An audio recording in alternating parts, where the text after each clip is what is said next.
So, just as like some background information, what is your current or most recent position teaching?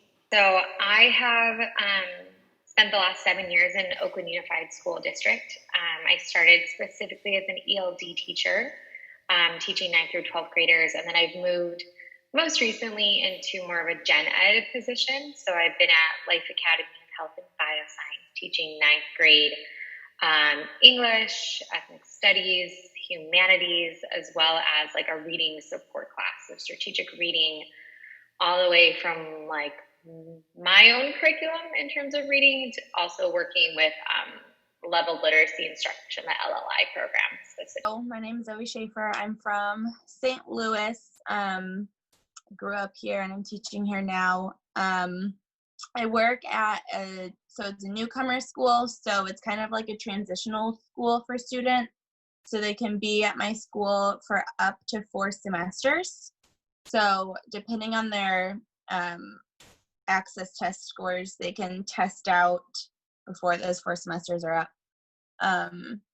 But I'm with 3rd graders. Hi, my name is Angela Metons, and I'm currently an E&L teacher at Putnam Valley Middle School. I'm from New York City originally. I was an English teacher for 20 years, and in my 20th year, I decided to switch careers. I got a second master's in TESOL, and the E&L jobs at my district opened up because our demographics changed, and I wound up as the E&L teacher at the middle school. We started with 1 E&L teacher for the whole district, and we now have 5 in all 3, in the district at the 3 schools. I am a social studies teacher at Rye Middle School. I teach 7th grade social studies, and I've been doing that for 20 years. And how long have you been working with EL students? I actually started working with ELLs when I worked at a bilingual high school in the south of Spain. So that's sort of what started that work. So I was at bilingual high school supporting their bilingual program. So students were taking, like PE 50% of the time was supposed to be in English, 50% of the time in Spanish. And so I was sort of their like English expert who supported a team of Spanish teachers in this bilingual program. And then when I moved back to the States, I came to Oakland. I was teaching specifically ELD there. So I think that kind of so I guess 8 years working with ELs. So just this past year was my first year. I had students who speak other languages coming from other countries, not having English as their primary language. Definitely my entire career. The first 11 years I was in New York City, and I did not have any specific curriculum or any guidance or support specifically for ESL students. It's only really been in the last 5 years teaching at Rye Middle School. I've been at Rye for 9 years, and especially the last 4 or 5 years, we have really started to work with ENL students in a very specific and distinct way from the regular ed students. So it's definitely been about 3 or 4 years since I now have a co-teacher in one of my social studies classes who she teaches, like her background is ENL. So my period 7 this year is my ENL class. So I have like 4 or 5 students, depending on the year. Sometimes there's 4 students, sometimes there's 7 or 8 students, it depends. But those ENL students are integrated into the general ed population for social studies period 7. And I'm going into my 4th year. Cool. And you taught 20 years prior to that? 20 years I taught English, high school English, AP, the big stuff, the college level classes. Do you speak any other languages? I speak Spanish. I think every year it gets worse. I speak Spanish conversationally, but that's it. I speak elementary Spanish. Okay. So like at the citizenship class, that comes in handy a little bit because I, gotten to a point where I can explain a little bit in Spanish, or like particularly new students who are kind of self-conscious about speaking in English, we can talk a little bit in Spanish, a little bit of small talk or elementary school level talk.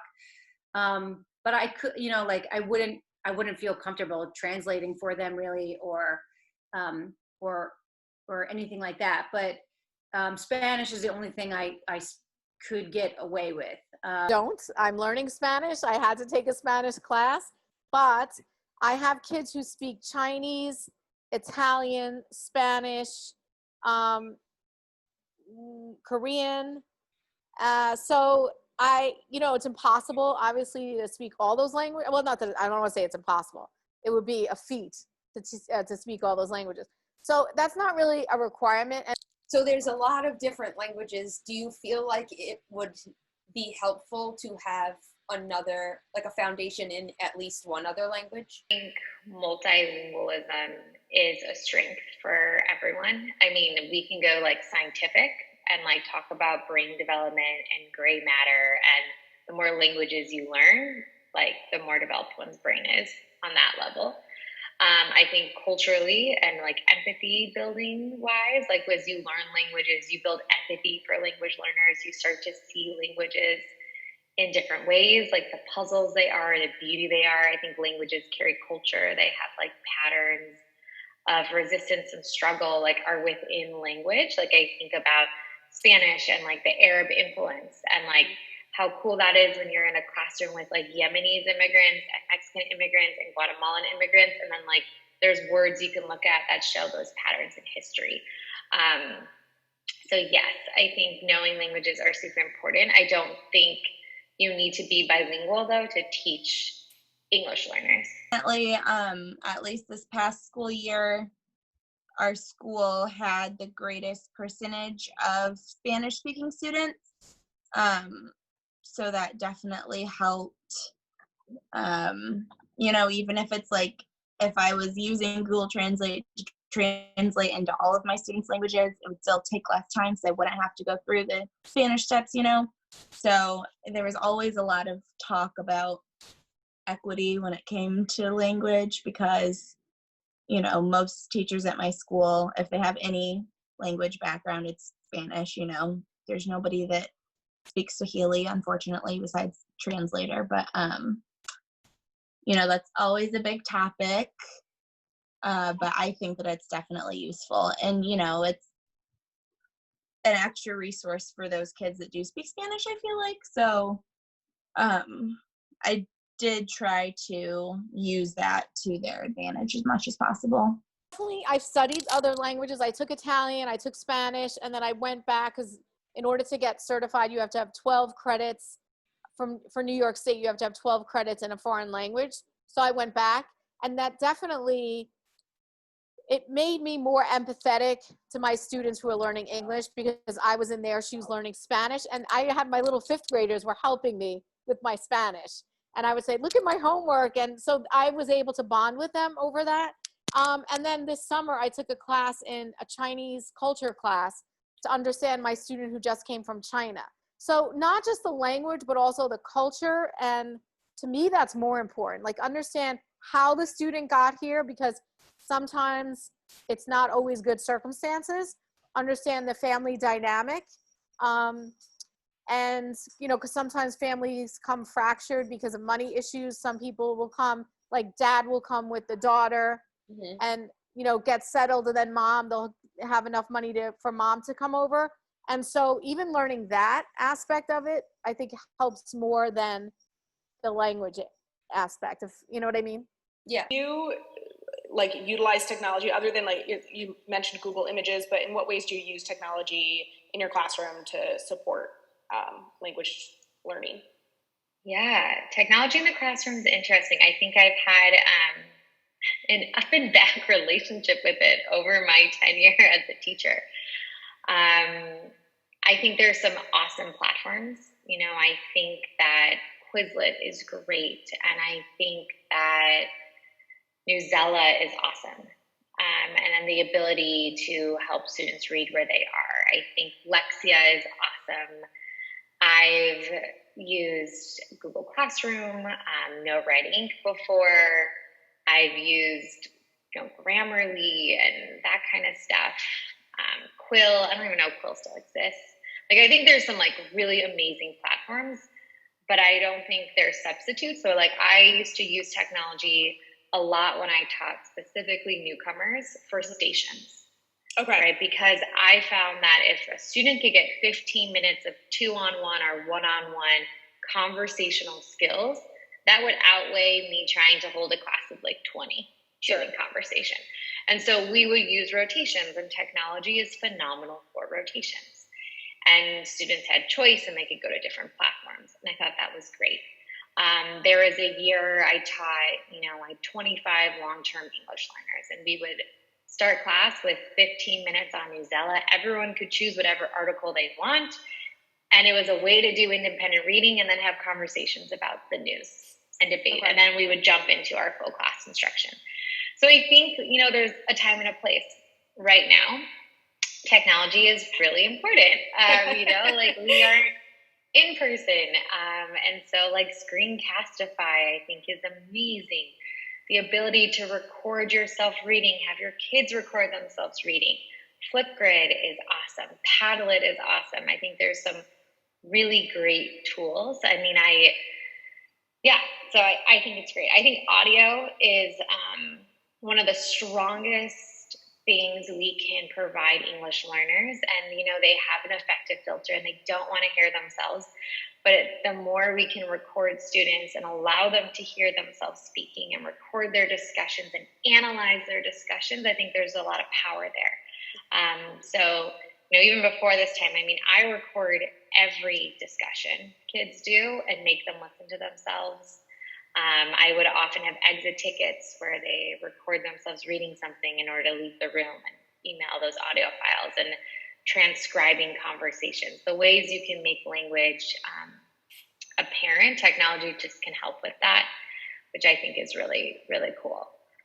But we have technology in my school. Every kid has a Chromebook or a MacBook. And so our kids, and technology can bridge a language gap, because kids know to go online. I have kids who are newcomers, their whole computer is in their home language. So that helps too. So there's a lot of ways they know technology can help them. Also, if you talk into Google Translate, it talks back to them in their language.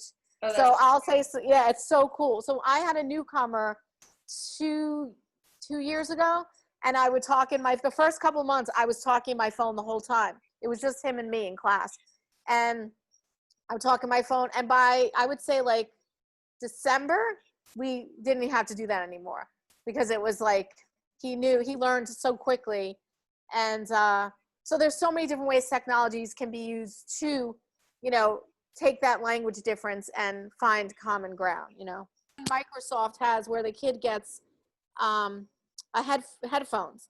Okay. And while the teacher is speaking, it's being translated in their headphones. Oh, wow. So, yeah, really cool. Yeah. That's good to an extent, because you want them to understand, but at the same time, you also want them to learn English. So there's that, the added component of being an English language learner is that you're learning content while you're learning the language. Right. And so their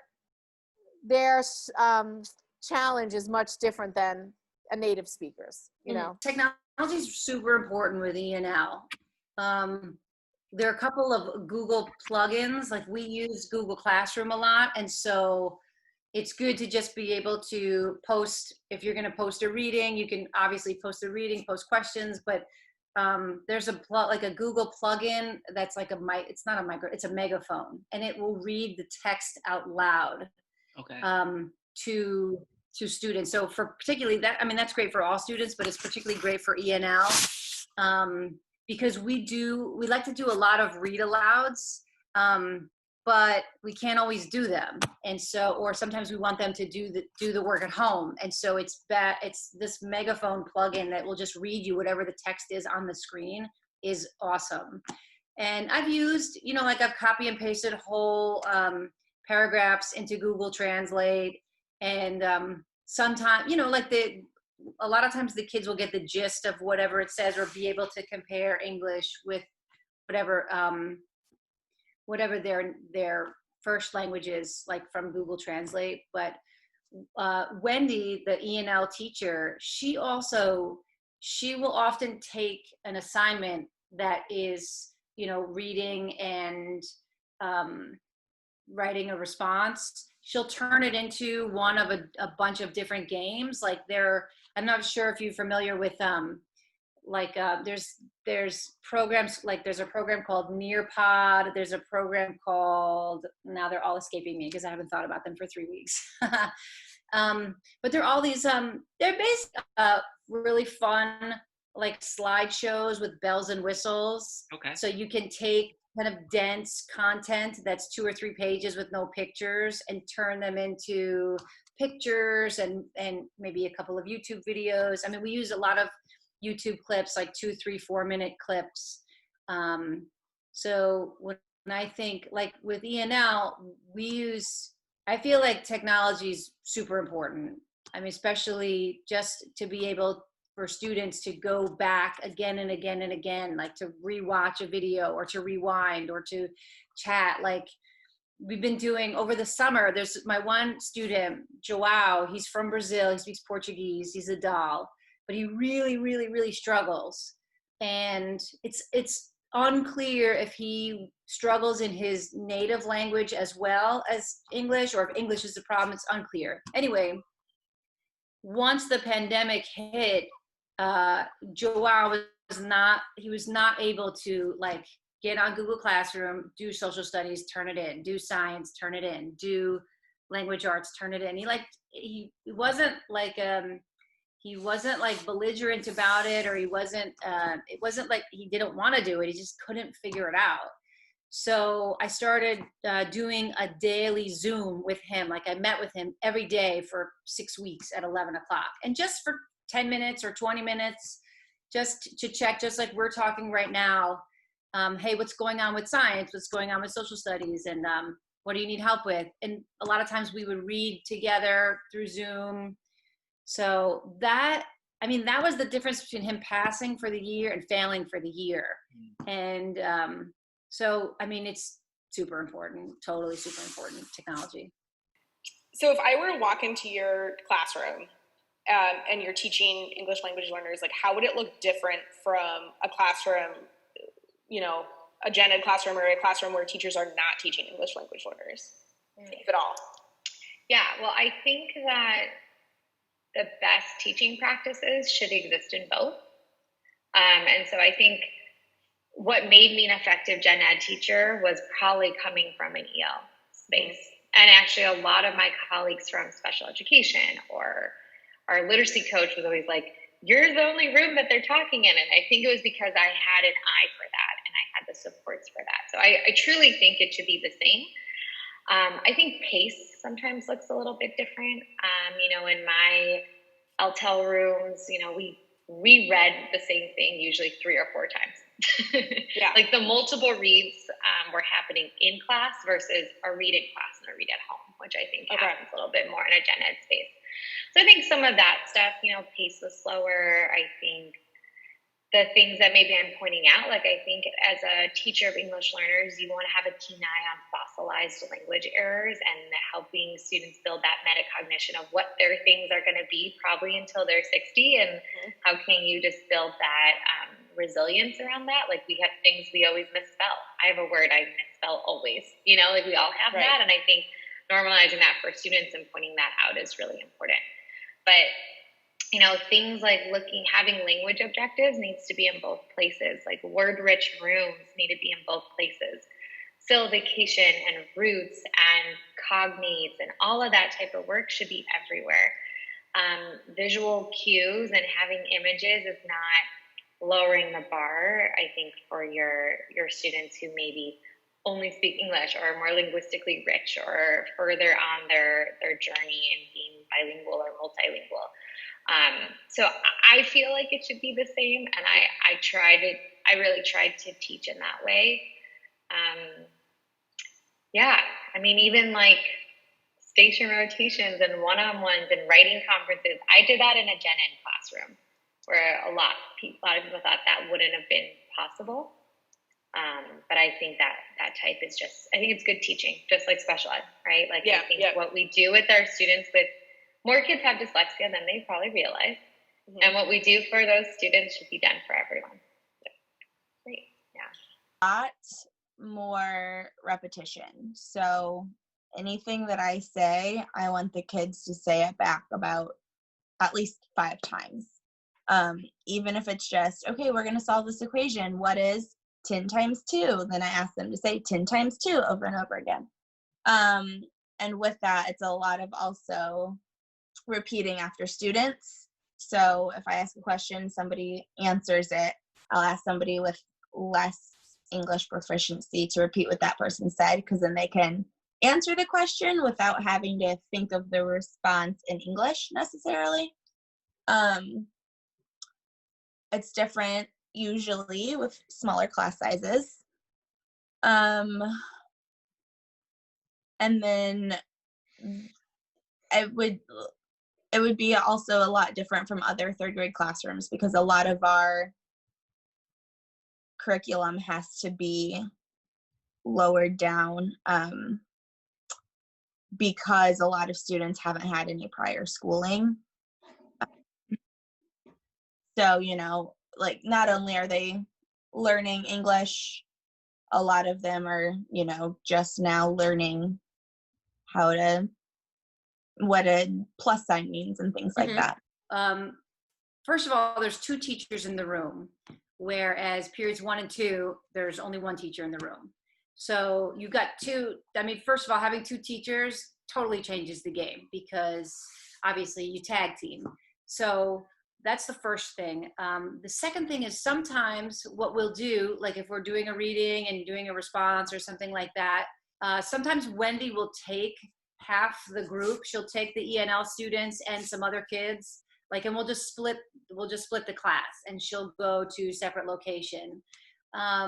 So kids are getting like a 12-to-1 ratio instead of all being together. So maybe in a smaller setting, but in particular, the ENL kids might feel a little bit less self-conscious about sharing or about saying something, contributing in some way. That's actually not, I really don't prefer that method. My administrators love that. They love to see you separating the class. And not like, I know I'm saying it like in a kind of negative way, but there's something that is disruptive about being like, okay, 12 of you get up and go somewhere else. Like, I just don't like that. Because then the kids are like, well, why are they going somewhere else? Or why did you pick these kids? Like, because it's developmental that they're 12 turning 13, that there's something suspicious about half the kids leaving. Yeah. And it it spotlights that there's something it's not seamless. So I really don't like that. That is a method that is like kind of pushed, but it's not for me. So what we usually do is a lot of times in the ENL class, we'll try to create stations, which I like for all the classes. Most of the kids like stations. Like we did, we were learning about the history of cotton production, cotton growing. And rather than just doing a reading and watching a video and answering questions, we created like 6 cotton stations. So the kids were in groups of 4 or 5, and every 5 minutes they moved to a different station. And one station there was actual like cotton that we bought with the seeds in it, and they had to separate the cotton from the seed. And then the next station, there's a spinning wheel, like it's this old $100 spinning wheel that is in my classroom, like just trying to spin the wheel and see how you turn cotton into yarn. And and so a lot of tactile stuff. So we think about that. Like Wendy and I try to plan more station work. Brain Pop, I don't know if you know about Brain Pop, but Brain Pop is like another really fun, it's do you know Brain Pop? I do. Yeah, I love it. So that's like anything you want to summarize in the world. It's like you could, so like one station will be like under headphones listening to Brain Pop. So a lot of times we try to create things like that I first use in ENL, and then they end up in all the classes because it's age appropriate. But yeah, we try as much as we can to teach, like for Wendy and I together. We've also been together 3 years, and we like each other, and that really matters because you really have to share the time. And you get to a point where you should be able to finish each other's sentences. And if there's like a personality conflict, it's totally weird. So we try as much as we can to kind of talk to each other in front of the kids throughout the whole period. So they don't think of Wendy as like just the ENL teacher. She's a certified teacher. She is as much of a teacher as I am. We're the same, except she has an ENL certification and I don't. So actually she does more than me. But, it's like there's this constant working towards making it clear that there are two teachers in the room, not one teacher and one aide. You know what I mean? Gotcha. That's hard, especially, it really depends on the personalities of the teachers, but it's important. So I think if you walked into my classroom, it's smaller because I have, right now I have 20 kids registered for the fall. So I have small groups of kids. So they get a lot of individual attention. They're very, I think once you set the standard in your class that you appreciate them, their culture, their language, and the fact, I every day I must say to them, the fact that you know more than one language is amazing. And I had my little fifth graders, if COVID didn't happen, we would have done this year. Can we teach you a lesson in Spanish? And they wanted, and I thought to myself, when they asked me that, what did I do to make them so comfortable for them to want to share that with me and to know that I would welcome that. So like in my head, I was like, oh, I want to keep doing that. So some things I do, there's strategies that work for all students, not just L's, but I start the lesson, I might do like a word splash. So for example, if we're reading a chapter that has something about, I'm thinking about the giver, and it's about love. Say the chapter's about love. So I might have a heart, and I might have the word love, and mother, sister, brother, girlfriend, boyfriend, what have you, partner. Mm-hmm. And then the kids see, okay, so this is the topic. So now I'm going to use the word splash with them. Why did I use a heart? So even if a kid doesn't know the word love, they can't read it because of the language, they know the heart, right? Because that's kind of universal. Yeah. So I might talk to them. Okay, now we're going to read this chapter, and the whole chapter is about love. So let's delve into it. And then I'll front load the vocabulary that I want them to learn. And so that might be a little bit different. Not that, all kids should learn vocabulary, but their new words might be a little bit different. And then just chunking the text, stopping, making sure they understand, maybe showing a little video or having some pictures to explain what's going on, and then going back into the reading. So that's what it might look like. So this next question is kind of twofold. Your greatest success and your greatest failure working with ENL students? Lots of failures. I like more failures than successes. I have two good successes I want to tell you about. But in general, I feel like there's a big fail at least once a week, every week for 40 weeks, and every year for 20 years. Because you have 40 minutes, and you have 20 to 30 students, and ENL students need more face time than anybody else, because they just have to keep talking. They have to keep practicing talking. And it is so easy in the course of 40 minutes to kind of skip over a need of an ENL student because they're shy, because oftentimes they're shy and they blend and you're busy. So, like you can see you've assigned some reading and some response and they're trying their best, but whatever they're writing makes no sense. And you're kind of like swept up in this wave of 40 minutes going by super fast. And kids who can articulate whatever their problem is, they get your attention. Kids who are squeaky wheels get your attention. And then ENL student tries their best, but learns nothing and goes on to the next period.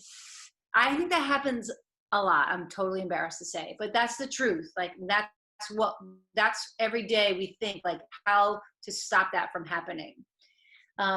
And we've been able to really combat it because Wendy has she has a standalone ENL class where after social studies happens later on that day or earlier in the day, there's an ENL class that she's just in her classroom with 6 kids. And then they can go over anything that didn't make sense. But, you know, if you ask them, like, do you understand? They say yes, because they don't, you know, because it's easier to just say yes than learn, you know, than to do the hard work. So lots of fails in that way. 2 big successes. Number 1, totally Joao, totally this past spring. At first I was like, oh my gosh, I mean, I have to meet, I just took it upon myself because I said, this kid's going to fail. And it's not like he's being, you know, he's not against it. He just can't do it. So meeting with him every day was the difference between him passing and failing for the school year. And he's already been left back once. He already did 6th grade 2 times. So to do 7th grade 2 times would just be insane. I mean, and we were doing hard stuff. Like there's so much content in 7th grade. Like they were learning, they read the play Our Town, which I don't know if you remember. I really read it for the first time with Joao. But it's hard. It's like it's just thinking about thinking. It's thinking about death. It's thinking about your family, and like it is very, I feel like it's very high level. But we did it every single day. We were like, okay, we're going to read scene 2. We're going to watch scene 2. It's like some 1978 version on YouTube. So that was great. And this summer, actually, I sent him like 3 or 4 nonfiction children's books, like elementary school picture books about like Rosa Parks, about Sojourner Truth, about women getting the right to vote. Like I dropped them off at his house. And then he just lives in Rye, it's not a problem. And so then we did a book club like last week. He read me the first book. And then next week we're gonna get together and he's gonna read me the second book. So I don't know, I feel like that was a big success. Yeah. And one other success, maybe 5 years ago, I had 3 lovely Japanese students. They had like just come within the last year or 2, so their English was not good at all. But we had this project, 6th grade social studies project, where they had to make like a medieval castle out of recycled garbage, basically. Like they had to gather recycled stuff from their house all week, like toilet paper rolls and aluminum foil and plastic bottles or whatever. And I was thinking like medieval castles, like European medieval, you know, like you've got your rubric, like you need to have the keep and you need to have the moat and you need to have whatever else medieval castles have. And then also I was thinking Africa, there's some medieval kind of complexes like Timbuktu and stuff like that. But the Japanese girls, these 3 Japanese girls, they made this amazing, like a medieval Japanese castle. I have pictures of it. I'm going to send it to you. And like, they just took it, like they took the idea and they ran with it, you know? And like you could just like, they kind of just opened up. It was towards the end of the year. And like you could just look at their faces and they're, you know, working in the group during the period and they're laughing and they're cutting and they're gluing and like all the kids are doing that. But to see these guys doing it as well, and then to have all the other students be like, oh my God, like, look what you made. You know, kids who like had not really spoken to them the whole year because there's a language barrier and everybody's a little self-conscious and shy. Like that was the best by far. I think that my greatest success was building relationships, helping to foster the relationships between students from different countries. Because a lot of the time, you know, kids will hang out with the kids that can speak their home language with them. And so one way that I guess like one time when it really stuck out to me, like how good of a job I was doing at this, I guess, was I had students write down like who they would want to sit next to. And every student, their first choice was somebody that didn't speak the same first language as them. So when I saw that, I was just proud of the relationship that they were able to build, you know, outside of their comfort zone, I guess. I think one student in particular comes to mind just because it took so long to get to her. And like, so when she came to me, she didn't know how to spell her name, and we worked on it in our guided reading group every day, and it just took her so long to learn it. And you know, like once we were getting somewhere with her, coronavirus happened, and you know, it was just, I don't, you know, like, I can't even really tell you what the failure was. I just, something was clicking, and I was never really able to find what I needed to do with her. They're really good questions. I'm trying to like think back when I taught Jessie L some of my like big problems of practice. I think, you know, I came into the work here coming from Spain. Mm-hmm. And in Spain, it was very much like a second language instruction, maybe how you might have learned a language in high school. So it was very kind of grammar focused. Kids were really afraid to talk. And I think that was one of the reasons they like hired me, was try to like build up this conversation. And so I think I saw the teaching of second language from a very like grammar way. So I remember when I first came to Oakland, I was like, well, if we want to get here, and I'm like back with mapping, I was like, well, we got to learn like adverbs. And I was like very like linguistic. Okay. And I think I spent like my first 9 weeks or first marking period in that land. And I was like, you know, quizzing kids on nouns and adverbs, and we were like putting things together, and like the stupid S that gets added to verbs in like third person singular. And like, it just wasn't happening. Like they were like, these kids were just going with me, and like we were having fun doing like all the activities, and it just was not sticking. And I remember really having to go back to the drawing board because there wasn't any content. Like we weren't actually having conversations. We were playing games with language, but we weren't really moving with language, and it wasn't connected to anything for them. And so the minute they wanted to apply it to something in their life, they couldn't do that, right? They could like answer a quiz question. And I was really early in my teaching career, and I think that was definitely a huge failure where I had to really think how to go about doing this. And then I sort of ended up going through a method of more like, here's a big question, and like what texts and articles and discussions we can have to answer it, and what language do we need to do that? And that definitely helped more. I think another big problem of practice I had was, you know, I had a newcomer classroom, and like newcomers, California, I don't know how familiar you are, but kids take a test in the spring that gives them a level 1 through 5, and then they get grammatically placed in classrooms. And so you can earn a 1 on this test and have been in this country a month, or been in this country 6 years, right? And there's like other things going on. And so in a class that was supposed to be like the ones, like it was incredibly diverse. A huge range, yeah, like anything. But I think, you know, I do think strong English learner classroom may be different than gen ed. There is purpose to putting kids together at similar levels. Like I do think that helps for various reasons. There's a time and a place for both, similar to like reading instruction. Yep. And so I think, you know, I was trying to teach to the middle. Like I think that's normal that a lot of teachers try to do, and, you know, building out those stations was a huge success. Like trying to figure out must-dos and may-dos and different applications, and when should we be together, when should we be separate. And so I did a lot of stations, and I think but that was hard, you know, you like hit reset button with a group of kids. I think those were some big failures. I think, you know, as a gen ed teacher with,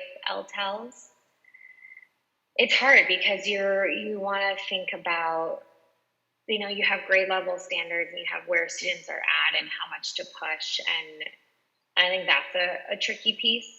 The times where you're like, for this student, a paragraph is just what they need to do. And like, let's zoom in on that when other people are writing an essay. And there's some interesting balances. But I think the greatest success to answer that piece, it's the ability to restructure a class when things aren't working, to really talk to students. There was a year I had like a super diverse range in students. And I always would tell my kids, like, it's sort of like there's a piece of Swiss cheese and you all have different holes. And we're together because we need to fill the holes. And like one day might fill yours and one day might fill yours, but like we all just got to be filling these holes. And I had this group of high schoolers who did not want to be in this separate English learning class, even though they had been ELs forever. They were just like so done. And here they are with me, and I'm like trying to get them to do these skills that like felt probably really elementary to them because they were elementary school skills, and we needed to do it. And so I ended up giving them like a survey of a list of like all these skills I like knew they needed, and I had them rate it for themselves 1 through 5. So like I can blank. They were all like I can statements, and then we looked at the data together in a circle, and it was it showed like wow, 18 out of 20 of you gave a 2 to like multi-syllabic words. Like, let's go back and look at those. And then they were like, oh wow, I'm not the only one who had no idea what that woman was saying. And these are LTELs. So LTELs refers to long-term English learners. Okay. So they have been classified as English learners for 6+ years. This group in particular were freshmen, so 14 and 15-year-olds. Most have been born in the U.S. Most had gone to English schools, right? And here they are still getting like a 2 and 3 on this language exam that goes to a 5. Reading anywhere between like a 1st and a 5th grade level. And like they didn't want to be in this class, and so that was like a huge success point. And like, so every week we like hit on these things in context to what we were learning and reading and talking about. And like they just blew up in growth. And so I think like whenever I've really engaged my students in those types of ways, and with all my ELs, like I teach them what the test means, and we look at their data, and we look at like their past 3 years, and we like have those really real conversations that's like it's got to stop somewhere. Like you have a goal, no one's ever told you what's going on. You take the same stupid test every spring. You ask why they ask you what a carrot is, because the practice question every year shows them a picture of a carrot. And they're like, the carrot test? And so I think like transparency and data and like involving students in their data is just so important for students, especially English learners and ones that are getting caught up in a system. Yeah. That's tricky. Yeah. So like really like inviting them into their goal setting, like the goal setting that's being looked at from the higher levels that kind of on what they see in themselves every day. Yeah. And these little skills, right? When a student's just like, that you have them in an EL class and their history teacher is giving them like an F on every essay because they're like missing verbs, right? Like then let's talk about those verbs. Let's go back. Let's actually revise. Let's slow down. And I think those are like those wins. Yeah, great for students. Probably the story I told about my 5th graders wanting to teach me Spanish and teach a lesson in Spanish, because it made me realize that I was setting up an environment where they felt comfortable, because I've heard teachers say, speak English to them. And I'm like, no. Let them speak whatever they want to speak. And I tell them, if you think in Spanish, you can pre-write in Spanish. You can draft in Spanish, and then we'll work on the language. Just because they know another language doesn't mean that's a hindrance. And that's old school. Only speak English. And even my parents didn't teach me Italian, because back then in like the 50s and 60s, whatever, it was, we only speak it as Italian at home. We speak English. So now, we encourage them to be bilingual, and we know that there's benefits cognitively to being bilingual and multilingual. Like it staves off Alzheimer's or dementia. Your brain works better when you know another language. You're thinking, in another way. And so I want to set that up for them. And because my fifth graders said that to me, I think that was like a success. I have a student from China this year, and because she came in February, I only got to see her for a month. And so making the decision on through virtual learning what I was going to teach her looks so different than if I was in person, because she was getting assignments in other classes. And I thought, okay, I'm just going to focus on what she's learning about there, and not so much the language, but more the content. And then I would do little language activities. And I mean, because I didn't see her, I don't know how much English she learned.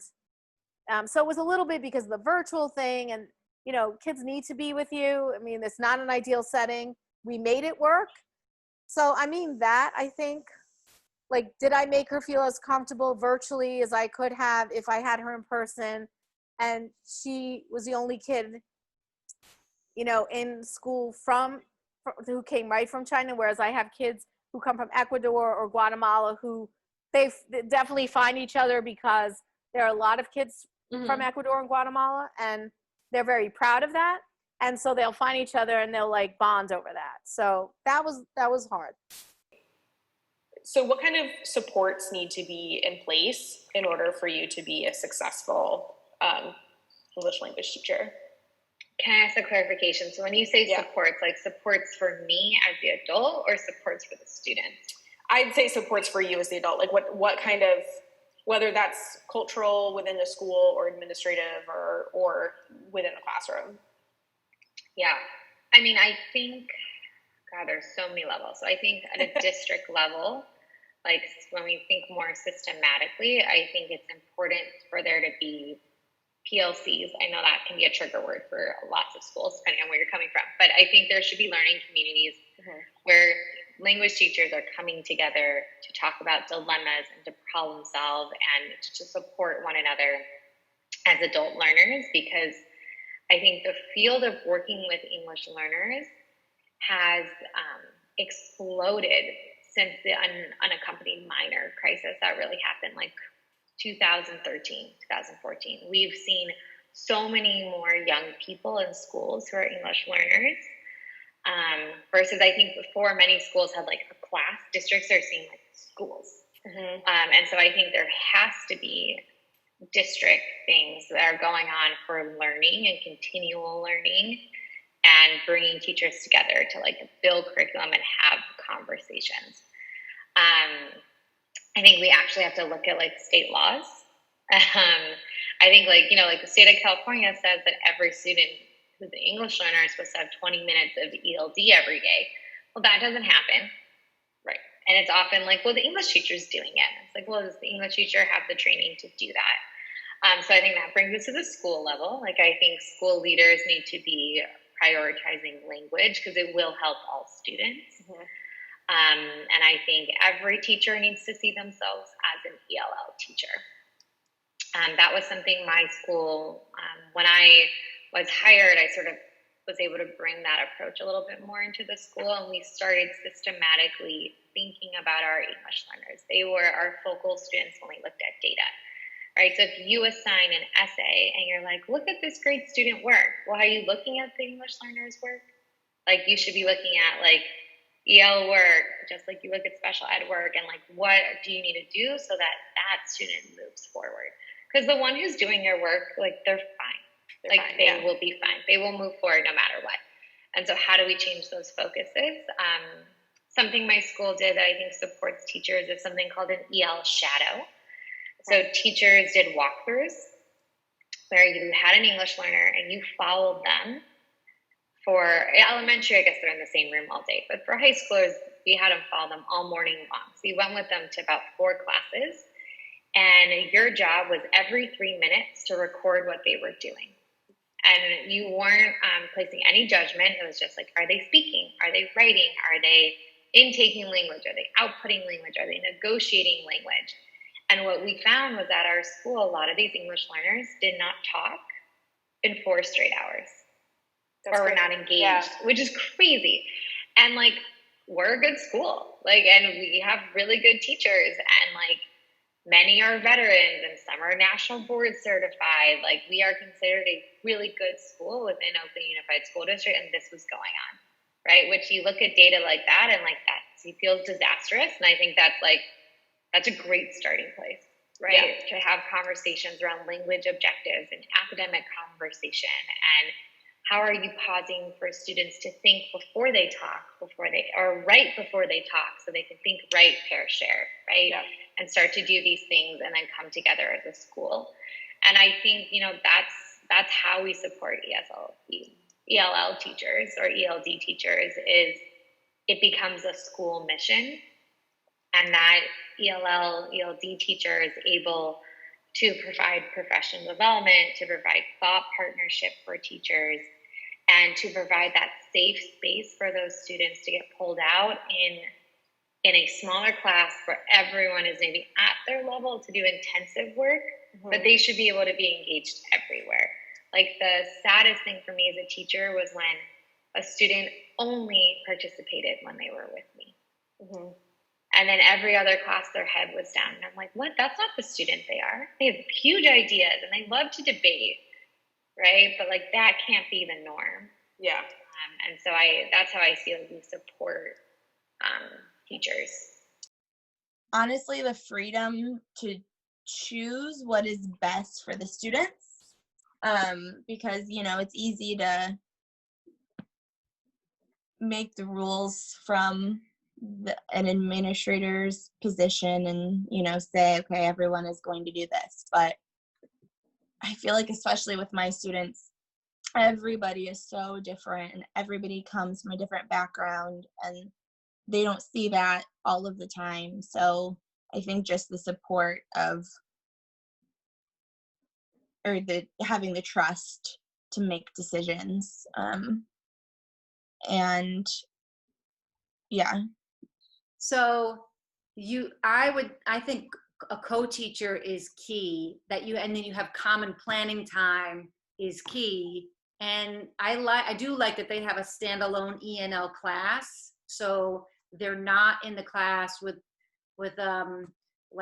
other kids, so they can kind of be more themselves. Like, Wendy she says this all the time. She's like, oh, I'm like, so, Haruka, I don't even know what her voice sounds like. She never talks in social studies. And she's like, oh my God, Haruka doesn't shut up in ENL, so somehow those smaller classes, they are helpful for the ENL kids, because I would imagine they walk around pretty stressed out most of the day.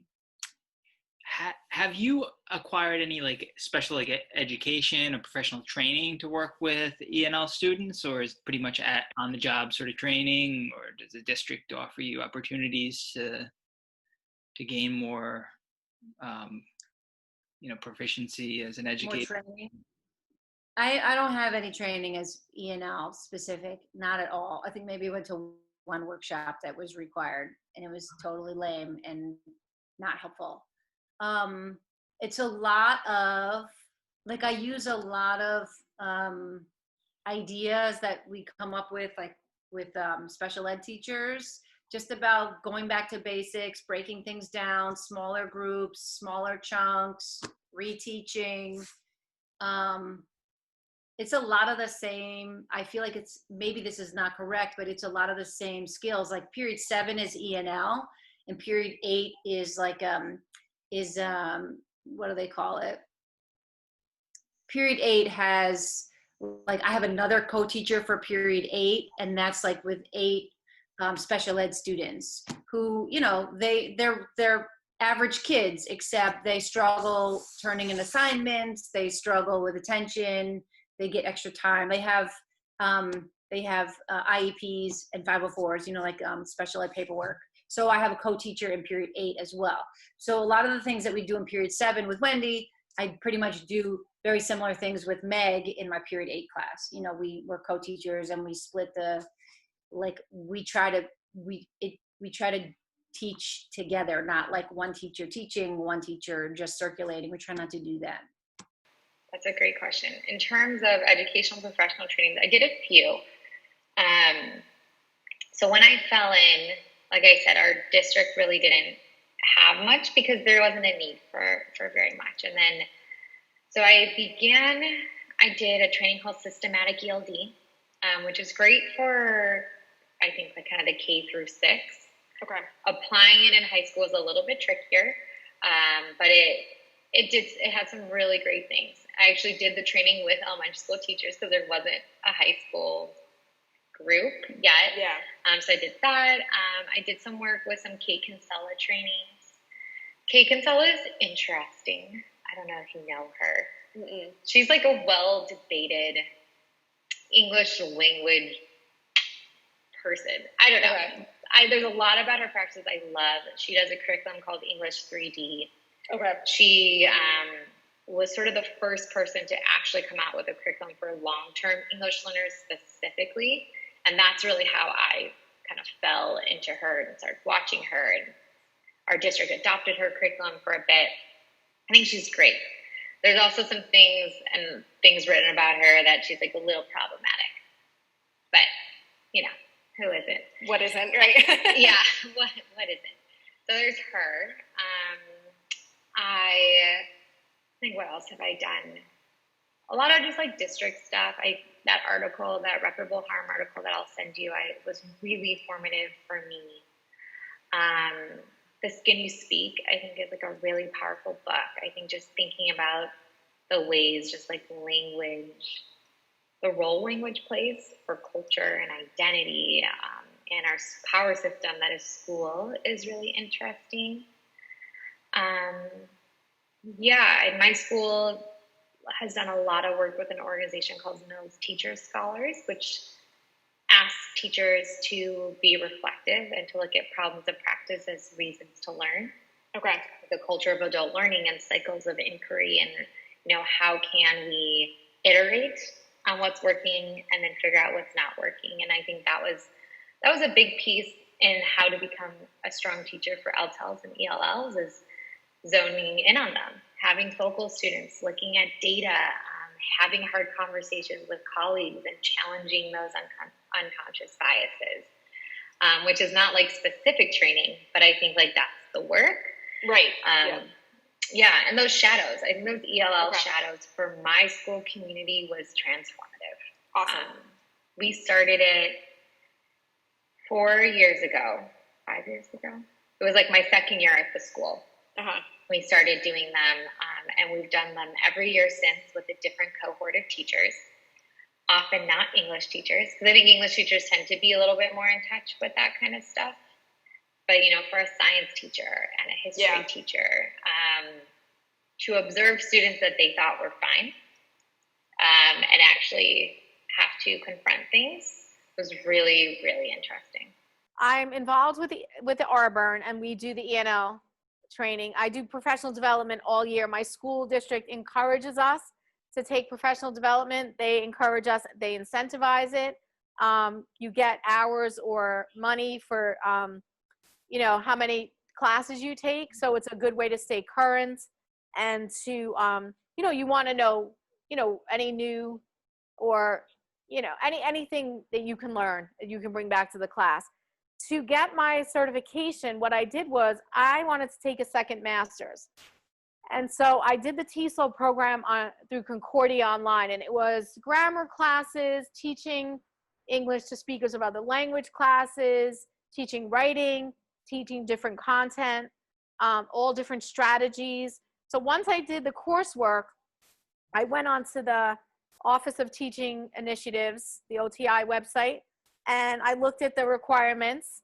And at first, my school needed me to be in the classroom as an L teacher. So they did a supplementary. They signed they did a letter, and I got a supplemental certification. And then I had to take the Spanish class. And once I took my Spanish class, then I was professionally certified in TESOL, And I think that's every 5 years or so. I don't even know, because I'm grandfathered in with my old certification. So I know I have to do, that's another thing. You have to do professional development hours to keep your certification. Right.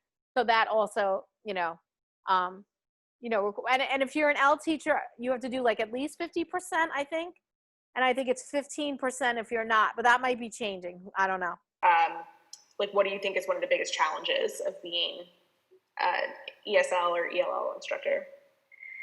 Yeah, I mean, I think, like we can go through the systems, but I think it's very similar to special ed where like I think those teachers are often the only one and they're isolated and they're like pushed kind of to the side and they're siloed.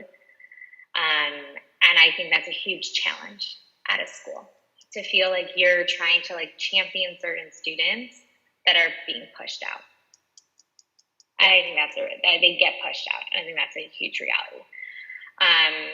On like the classroom level, like, it's a diverse room. Like there are so many needs and like linguistic development happens for different students at different times for different reasons. Like my students who were from a city in Mexico, like an actual, like a city, not a pueblo, like a farming town, like they had a stronger Spanish instruction. So then their English acquisition was going to be stronger because they had certain, skills of like early readership that they had developed and early writership. And so like, okay, maybe they score the same on the test, but they're coming from different spaces. And then you have a mom speaker who is from a part of Guatemala that's not a written language. It's completely oral, which is like incredibly beautiful. But now you have to teach writing, which is totally different. And a Yemeni speaker, it's a different alphabet system, so there's like all those things I think in the classroom that are there that make it a fun challenge. Yeah, and then I think, we as a country have made very large mistakes around multilingual speakers. Like there is some deep xenophobia and racism that go on that also make it challenging for those teachers. Mm-hmm. In the state of California, we had bilingual education, then we banned bilingual education. Now we're bringing bilingual education back. And it's like, that does weird things to systems. Because there was like books bought and then books destroyed, or like money gets put here, and like the way funding sources work, like certain schools get more money if they have English learners, and like, but then that money is flagged in weird ways, and like sometimes can only be used for field trips, which happened at the first school of that. Like there was like $4,000 for field trips, but like I couldn't get curriculum. Right. And I was like, okay, cool. So we like went on lots of fun field trips, like to restaurants and whatever, and like practice language, but like it just seems backwards, right? So I think there's all of that makes it an exciting challenge. Yeah, it's great. I think that like what I've mentioned about the different levels of students, trying to figure out how to challenge kids that are high academically but low in their English proficiency, but then also teaching kids kindergarten math when other kids are ready to learn fourth grade math. So, just the extra level of not only am I teaching academics and I'm teaching English, but I'm teaching such a wide range of both of those things. What qualities do you think are important to be an L teacher, and are they unique or different from qualities that are important to just be a teacher? I think they should be qualities. I think that all teachers should definitely have, but I think part of it is being open to different cultures. My students have taught me so much about their cultures and what they're proud of. And like, even if like there were times when my little 5th grade class a couple of years ago, I had 4 boys and they loved, I can't remember the musician's name, but they loved this musician. And if we were quiet or they were brainstorming, they would ask to put him on. And so I was sitting in this room listening to the Spanish singer, and I wouldn't have done that in a gen ed class because it wouldn't, it's a smaller setting and they all knew who the singer was. And so there's being open to learning, understanding family dynamics, because the family dynamic might not look the same that what people might have in their head. I don't know. understanding that you might be the touchstone person. Like a lot of times parents depend on you for school communication. So a gen ed teacher might not have that because the parents know what's like if a native parent, a native speaking parent, sorry, knows, oh, I read that email from the school. Whereas another parent I might have is like, I don't know what should I do?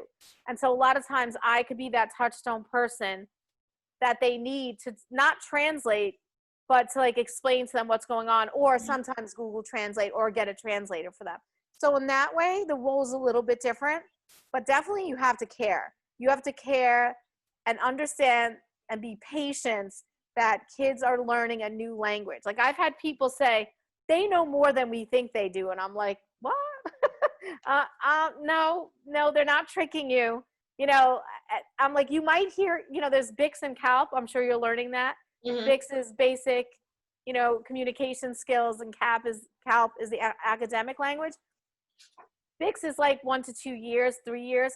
CALP can take 7 years. Yeah. So you might hear a kid in the schoolyard talking to their friends, and then they get in the class and they're quiet. Well, they don't know the academic language yet, so they're not going to be as talkative as they are on the playground. So I've had teachers say, but I heard him talking, and I'm like, no, it's different. BICS and CALP, and you know that's our big thing. Me and the ENL teacher at the high schools, we're always pushing BICS and CALP. Like, know the difference, because once you know that, then you understand why he's not speaking in class, but he's speaking to his friends in the cafeteria. Yeah. It's easy for me because I love Wendy. Like first of all, you have to share your classroom. You can't, it's hard. I mean, I don't know how anybody co-teaches who like don't like each other on a personal level, because it's so awkward. It's so hard to work with someone. The kids see it. It's like you're not getting creative things out of each other. So with Wendy, I feel like if my administration rotated a new co-teacher every year in and out of my class, I feel like that would be a detriment, because the longer you get to know someone, you know their style, you're not stepping on their sentences, you're giving them all, you know, the time that they need. There's nothing that really substitutes for getting to know someone and working with someone for 3 or 4 years. I think that's really important. And I don't know if that happens for everybody. And, you know, like a co-teacher, like I feel like a lot of it is based on the personality of the co-teacher. Like Wendy in particular, she loves social studies. I don't know how she feels about science. Like if she was to be a co-teacher, ENL co-teacher in science, or ENL co-teacher in math, you know what I mean? Like I would be the worst co-teacher in math ever. I don't know anything about math. And so that would really hinder any success I had. So, you know, Wendy and I always talk about, what can we do workshop? Can we go to workshops together? Can we do social studies workshops together? So then when we're sitting in a social studies workshop, we go, oh, like, remember when we did this thing about whatever, Lewis and Clark? Remember when we did this thing about the Civil War? Like, what if we did it like this? What if we did it like that? It's the common planning time, I guess is my point. Like we beg for that and we never get it. But because we're friends, we find time outside of school to talk about it. I mean, I think, as I shared earlier, that like the work of an ELD or an ELL teacher is the work of all teachers. And so like I strongly believe, and I'm actually moving to more role coaching teachers, that like if we can foster humility, like curiosity in teachers, then they will be better teachers, right? Because no one is perfect. Our young people aren't. We can't expect them to be, and we can't be either. And like learning is reciprocal. You know, it's not a deposit system. Like Paulo Freire is someone I read and look up to, and I like reciprocal teaching and like popular style of education like has to happen. And I think especially in an ELL room, when an effective filter is super high, racism is everywhere. Like those things are felt by those students a lot. And We live in a country where there are messages around language. There is no official language in the US. Right. English is not the official language, but it is a culturally assumed to be. And there has to be partnership, right? You have to be committed to that partnership. You need to be committed to building relationships, to being humble, to modeling humility and modeling mistakes. You have to be able to reframe challenges as opportunities. When as a teacher, I don't think it's a when, I think it's every day as a teacher, like, I know my students are brilliant and they are intelligent and they are going to be teaching me something, and people always are like, well, what skills are you teaching? Like, I don't know. We're learning together. Like, it's a journey, and like what I teach changes every year. Yeah. The Common Core standards, how do they guide or influence your work with ENL students? I guess, so our state test is the math test. So Okay. that definitely gets in the way because we didn't take it this year, but for a couple of months we were prepping for it. So the kids weren't getting what they needed to get. I mean, I guess really this happens all year with just standards in general. Because it's like, well, we need them to know the standard, so you have to teach to the standard, but how am I supposed to teach my kids how to talk about a character's emotions when they can't read a level A book, So that's definitely a big problem because, the standards aren't different for them, even though they're not there yet. I think standards, they're there. They're part of the power structure. It's important. I think it's important to acknowledge the rub within that. I think the linguistic standards are great. I think, it talks about looking at word choice and thinking about that. And I think there are ways, I think those standards, the Common Core standards aren't bad, right? Like, using evidence to support a claim should be followed, right? Like, I think all of that matters. And what I like about it is that you can have it whatever content you want. It is content agnostic. And I think that's great. I think there's also ELD standards, and I think they're worth looking at. I think sometimes the ELD standards, I read them and I feel like they're a little deficit-minded. I don't know. I think students can do more than that. So yeah, they're there. They're there. And it's important to look at, and I think it's important to, the best teachers, I'm a big understanding by design teacher. I think strong teachers know where they want their students to be, and they know how they're going to get their students there, and their students are going to do that thing independently. Mm-hmm. Right? And so it's all about how can I build enduring understandings for my students and pause when I need to pause, right? And fill in those holes when I need to fill in those holes. Like, what are the things I'm not going to budge on, right? Like, the student in my room is not going to be able to leave this room without doing what? Like, what really matters, and why does it matter to them? And how can I get them bought into that process? Yeah. And if you are backwards planned using those standards, right, to a bigger picture, then you know what's worth letting go of and what's worth not letting go of. Yeah. As an English teacher and a history teacher, which my history co-teachers always hated from me, I don't care about content. I just don't. I'm a skills-based teacher. I want kids to have confidence so they can learn whatever content they want. Yeah. I just don't care. If you want to teach about this one year and this one, I don't care. But can they read well, write well, speak well, or better than maybe before, and feel more confident in doing those things, then we've won. Yeah. And that's how I see it. What are your classroom management techniques for ELL students? So they speak different languages. They speak different languages from you, from each other. How do you kind of universalize your classroom management plan? So it's good when a student comes in, it's good to have a sheet that has a picture of a kid raising their hand and has a picture of a kid throwing out a piece of paper, things kids do, sitting down. And so you point to that and you talk to the kids about, this is when you raise your hand when you want to talk, you raise your hand. So you can show them through the pictures the expected behavior. modeling the behavior. I have small classes, and I will tell you that parents of L's, for the most part, tell their kids to listen to the teacher because they know they have to. Like, I constantly have parents saying they have to learn English. You have to listen to your teacher. So you get a lot of parental support as an E&L teacher. So that's amazing because that helps in the classroom. But I have such good kids and I have small groups that classroom management hasn't been an issue. Once in a while you get kids talking. Sometimes they'll talk in Spanish, so they know I don't know what they're saying. I don't mind. I'm fine with that.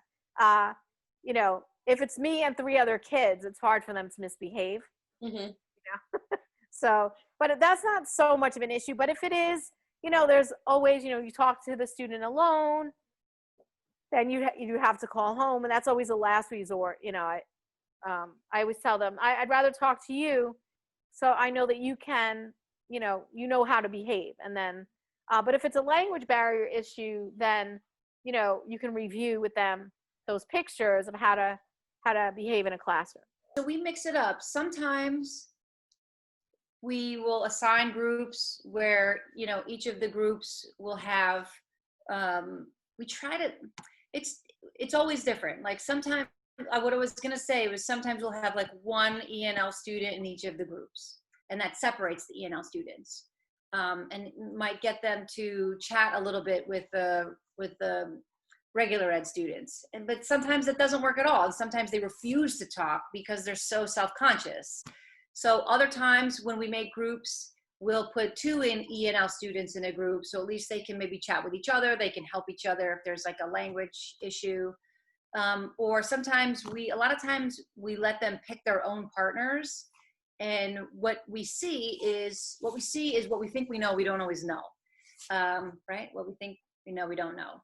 Sometimes they'll pick each other and sometimes they won't, like sometimes it's like, oh, these 2 boys, they're inseparable at lunchtime, but they don't want to work together for whatever reason. Maybe one of them has a reputation for not doing work or something. So it's interesting for them, like to do a mix of sometimes picking the groups for them and then sometimes having them pick their own partners. So you can kind of see where they go when you don't tell them what to do. And some kids will work alone, because they'll be too shy to ask anybody for help. But there's this one girl I'm thinking of. She came from Yemen. She's a refugee from Yemen. And I had her in 7th grade last year, and now she's in 8th grade this year. And she was very shy. And, like Arabic and English, they couldn't be more different. And so she really struggled. And plus she wears, like, she's totally covered head to toe. You can see her face, but you can't see her hair and you can't see her clothes. And she's the only student in the Rice City School District who, she's not the only Muslim student, but she's the only one who observes the dress. Okay. And you think, like, I wonder if she's going to have a hard time, like, making friends, if the kids are going to look at her like she's different. And she ended up hooking up with this girl who was like she's 7th grader, but she's brilliant. She's just like reading on a college level, and she's a sweet kid. And because they were sitting at this same table, and this girl Lara, she's super nice to everybody. Lara like immediately took Seema under her wing, and so now Seema, who like doesn't speak English at all, is now working with the smartest kid on the team. So as far as classroom management, like sometimes to read the room, and like I never would have put them together because I don't know why, I just wouldn't have thought of it, but they found each other. And if to just pay attention when that happens. A lot of times when E&L students, like when they make a connection with a person who's been speaking English all along, it's nothing that the teacher did. Like there's some synergy that they find each other, and you just got to get out of the way. I just try to have lots and lots of communication with my students, which, sounds funny because how do you do that? But we start every morning with a morning meeting, and then to scaffold that, the students write in their journals before we do morning meeting, just so that they can think about how am I feeling today, and we use lots of pictures and things like that, so they, oh, I'm happy, there's a smiley face, that's how I write happy, so that they can process what they're going to say before they have to say it in front of the whole class. And I encourage students to help each other. And I think that is a big reason why their relationships are so good between one another. But it's a lot of just, being real with them, and then they kind of reel back with you. And I feel like it just builds a great community within the classroom. And then, it's not necessarily managing, like I don't have to manage them as much, because it's just, I don't want to say it's like taken care of beforehand, because there are obviously still problems that arise, but it's more of just working together. What do you do to limit or maybe not limit, but maybe take advantage of misunderstandings? Like, how do you utilize, or if you think they should be limit misunderstandings that will occur in a classroom inevitably, but especially where people speak different languages? Can I ask, like, what you mean when you say misunderstandings? Like, what? Yeah, like, so, I mean, I think when people enter a classroom, depending on, I think there's two windows to this, right? There's the literal misunderstandings, like a misuse of word, which is like not really something that requires a lot of feedback, I don't think. I mean, some feedback, but not a lot of thought or work. But like when kids come into a room, and you might maybe experience this more in like your newcomer classes, where there's like a prior knowledge comes in, and expectations and cultural expectations come into the room with that student, and their expectations of like your relationship with them and what that will look like, and how do you, and you obviously have your own expectations of what those relationships should look like, and like how do you negotiate any misunderstandings in terms of like what that relationship should look like, and kind of your roles as teacher and student and all of that. So I think what I'm hearing is like, okay. Like cultural misunderstandings and like role misalignments, I guess. Yeah, that's an interesting question. It harkens back to my second year teaching all English language learners in Oakland. I had a student who had just moved from Yemen.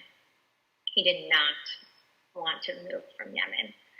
They were actually a pretty wealthy family there, which was one of the reasons his parents wanted him to move. So he like moved to the U.S. and with like an uncle and an aunt, and he was at our school. And he did not want a female teacher, and that was a really big piece. And he did not want to be in the U.S. And he did not want to move. He did not want to learn English, and it was tricky.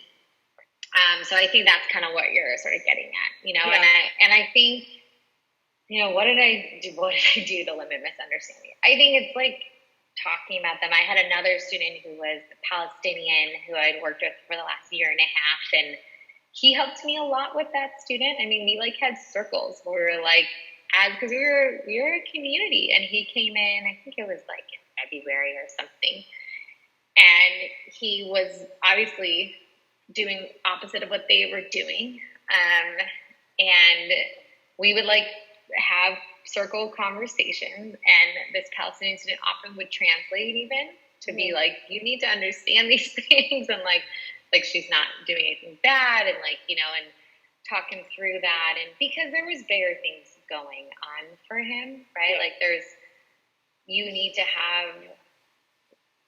like social emotional things happening, right? Like he was going through a move and the trauma of that and culture, and did he make as many gains as maybe other students? No. I mean, like we did our best, and we worked together, and we had some learnings, and it was a process, and that other student definitely helped. I think, I don't know what I would have done if I didn't have that other student. Right. That was like a huge support. So like, I think it's fair for me to be like, find someone who's speaks their language and understands their move to talk to them. But Yeah. you know, I think it's tricky. Yeah. It's really tricky. Yeah. But I think, you know, patience, I think persistence, like I never really changed my line. He got a new chance every single day. He got a new chance every 5 minutes. Yeah. And I think that stuff is just really important because it builds trust. Yeah. And I think that also goes back to like that management piece, right? Right.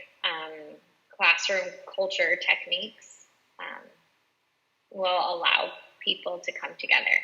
But I never blamed him. Like it made so much sense, his anger. Yeah. And I think that's important. It's like, like you limit misunderstandings by creating ways to understand, I guess. Well, one way is curriculum, because I will tell you the 6th grade curriculum at my school has a lot of different voices as far as authors go. And that's a good place to start, is bringing in authors from all different backgrounds. So the kids are learning the value of everybody's, you know, where everybody's from, and the value in learning about somebody else's culture. Also learning about, like, I get a notice when a student comes from, you know, when a student registers, and then I will go, there's a site online that you can go to, and it talks about family life, education, and basically the culture of that particular region. And I always look at that to get a feel for where my student is coming from, and then getting to know the student. I have them always fill out this little cutout, and it's like things I like, and that's always a way to reach. You know, what's your favorite food, and do you watch TV? You know, what's your favorite TV show and where you're from, or music. You know, is always kind of universal. They like sharing music. So, and I think showing an interest in your students, like at the beginning, I always set up what my classroom is going to be like, and how we respect each other, and we learn from each other, and we learn about each other, kind of sets the stage for them, hopefully, you know, respecting each other and learning about each other. Culturally, we talk a lot about where the students lived before, and like, you know, I'll encourage them to share, or I'll look up pictures and like say, oh, do you want to show this to the class and talk about it, so that they can understand where, you know, everyone has come from. Verbally, I think that this, you know, I'm with 3rd graders, so they're more aware of everybody not being English speakers as their first language.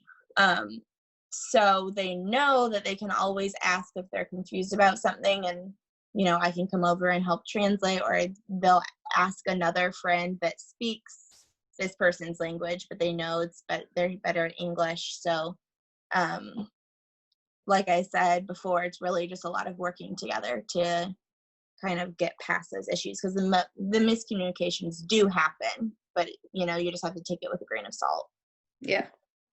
And how do you modify your instruction? Which you talked about, kind of, you know, having the freedom and taking the time, but what's and differentiation, which is, you know, the buzzword of the century in the classroom, but how specifically do you kind of modify? So like I said before, lots of repetition. You know, we use lots of sentence stems, and a lot of assignments we'll do together on the carpet, and then they'll go off and they'll have to do it themselves after. So I think just adding more steps of scaffolding. I'll give you an example. So I had a girl from Korea a few years back, and in the Korean language, they don't use articles like a and an, right? And so in her writing, she would say, like, so an example, I have doll, right? Instead of I have a doll. So now I have to modify the instruction to teach articles, how we use them in English. And that's not something I would teach to the whole class, because those kids they probably had that in the younger grades, and they were native speakers. So this would be something I'd have to modify for her, whether it's giving her an audio sending her to an English speaking website like Duolingo or what's the one? Learning Chocolate is good, ELL Brain Pop, and letting her know that articles are something, and then giving her sentences where a and an are removed, and then having to fill in and getting used to, before, this word you have to use a or an, what the rule is, sometimes explicitly teaching the rule. But modifying for L's, I would say definitely pictures. I cannot stress that enough. Graphic organizers for, any kind of writing assignment, being open to letting them use their home language. In fact, the new standards, the next generation standards, does say that L's can show their hold on, let me get it right. I'm not going to quote it exactly, but L's can demonstrate their knowledge in their home language. So for example, if I'm doing a lab on photosynthesis, right? I'm not teaching English right now. I'm teaching photosynthesis. If my student, now I'm not a science teacher, but I'm just saying if I was the L teacher in a science class, if my student demonstrates his knowledge of photosynthesis in Spanish, that's fine. You're learning content. The content. Right. So you have to have that flexibility, and you have to be so patient, because the first year I taught, I actually started with summer school at my school. We had a summer program. We got a grant, and we had a summer program for the L's. So it was the first time I was teaching just L's, and then I was starting in September. So it was a good way to get to know my kids, whatever. And I had this lesson planned, and it was going to take forever. And I thought it would be done in 40 minutes. It took the whole week. Oh, and I was like, okay. And I went from high school AP to 5th grade L's. So I have this lesson. It's on Ellis Island. They're going to do this virtual field trip. They're going to look up the words. They're going to read this book. That took a week. And I just learned to slow down and be very patient, because with AP, you move fast. You read, you talk about it. You write an essay, you might do a project, and then you go to the next thing. And yes, you engage them. Yes, you might have a film clip of Macbeth. You might have images of, different aspects of what's going on in Macbeth. But for L's, I learned to even though I probably don't talk slow right now because I'm Italian, I'm from the Bronx. I feel you too. Exactly. So, but that's something I learned. And it's fine, because what I could tell you is when my newcomer said to me in December, I'm not going to be in school tomorrow, I have an appointment. And I was like, did you just say that?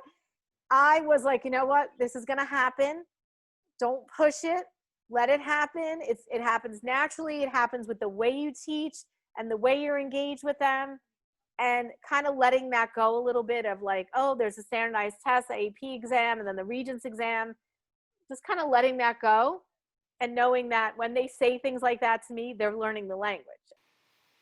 Yeah, I think that, in the gen ed space, I think the biggest thing, and it goes back to planning, is if you know what you need students to show, then you need to create a balance between cognitive load and output. Mm-hmm. Oh no, I think we didn't freeze. Oh, I see you. Okay. Okay, great. We're almost in this last one. So it's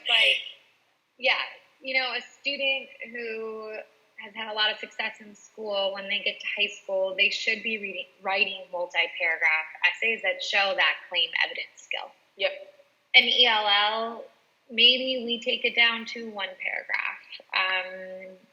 I have mixed feelings about sentence starters. I go back and forth about them. I'm in that world as well. It's a messy one. I think for a while people were like, this is the silver bullet to English learners. Write their paragraphs for them. Let them fill in blanks. And then I was like, wait a minute. Why am I working so hard? I've been in school before. This is not how this works. So I don't think just sentence starters is how you modify.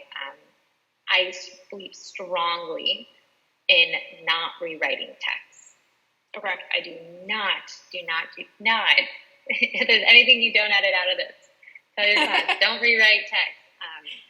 Because an English learner will never grow in their sense of language if a text is modified.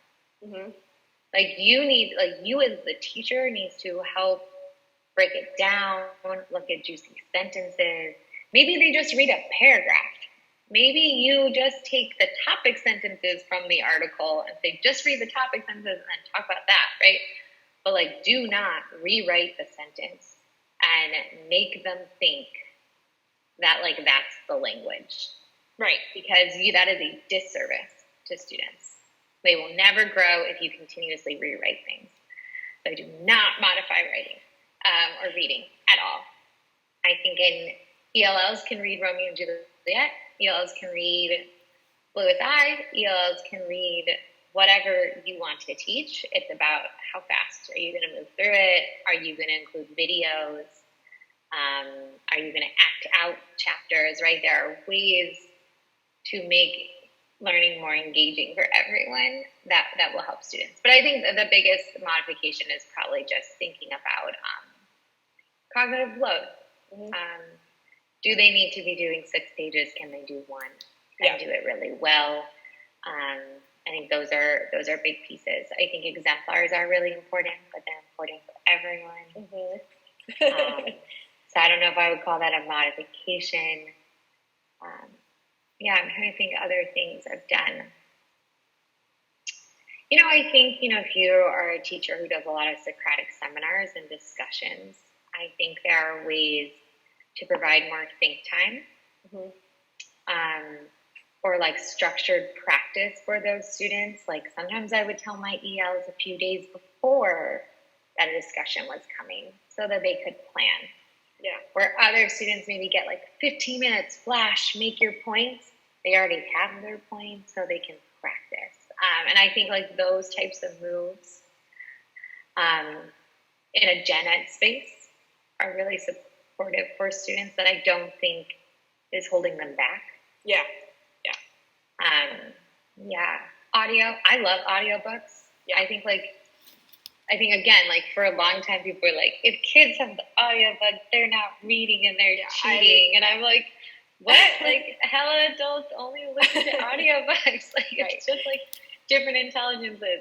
And like, there's also kids who struggle with reading who hate audiobooks. And they're like, why do you keep giving this to me? It doesn't work.